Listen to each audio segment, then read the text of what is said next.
Let me read you this quote from the Eisenhower.me website. Dwight D. Eisenhower was the 34th President of the United States from 1953 until 1961. Dwight had to make tough decisions continuously about which of the many tasks he should focus on each day.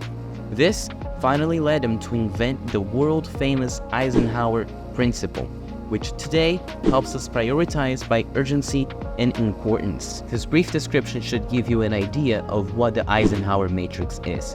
It's a matrix that allows you to see what's urgent and important, or what's not urgent, not important, so that way you can focus on the right things. So think of this, on top you would have urgent and not urgent, and on the side you would have important and not important. And then for the sake of the exercise, you can also consider it important and less important. Now you should be able to see 4 quadrants.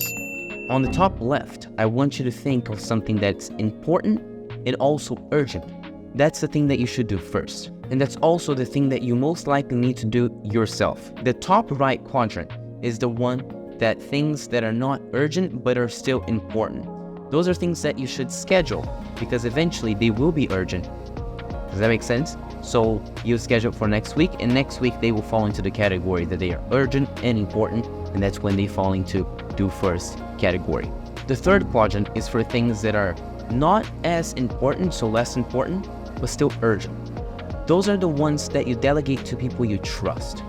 An example would be an email that needs to be sent out, but it's not an invoice, or it needs to be drafted out.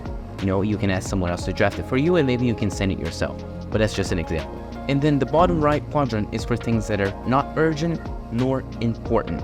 And this is the most difficult quadrant because you're gonna have to be honest about what really matters. And again, it's always hard to say, hey, this is not needed.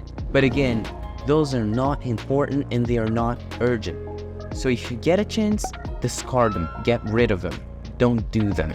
So the Eisenhower Matrix is a way for you to figure out who should be doing what, especially if you have a team. I bet that if you have a team, you're already imagining how important and how useful this can be. I used this matrix a lot in college, but only when I got overwhelmed and stressed out. It was the way that I would find to see what I should first focus on, and 2, what I could trim out. Because when it gets to a point that you just have so many things to do that you start freaking out, well, this matrix is going to tell you, hey, don't mind the other things now, focus on this other things right now because you need to get them done and they are important.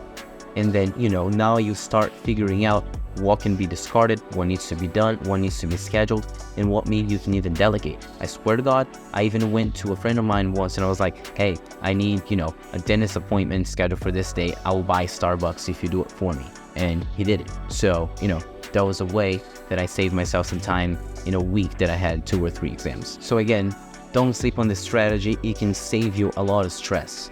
And sometimes when you're stressed, you can be as productive as you would like to be.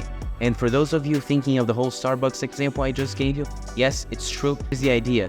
Maybe I would have done the same thing, in 15 minutes or so. However, my mind was focused on something else and I didn't want the extra stress. So, those $6-7 to me at the time felt like, hey, my time right now is worth that money. So I would just get a friend of mine to do it. He was happy to do it. He was excited to do it. And I ended up doing great in those tests as well. So it paid off. Another strategy that you could use alongside this matrix is the not to do or the no-go list. You write out all the things that you cannot and will not do today. And side note, I found this type of list to be a lot more useful with tasks than habits. So for example, hey, I won't use my phone today. Well, that's more of a habit that was tough to, accomplish. For example, writing down on the no-go list, don't do math today, would yield better results than don't use your phone today. And again, you wouldn't be doing math today because you needed to focus on chemistry, for example. And as everything else in this course, do it with this information what you will. Some of these may be useful to you, some of them won't. So figure out what you want to use in your tool set. But these tools can be very, very powerful for you as they have been for me.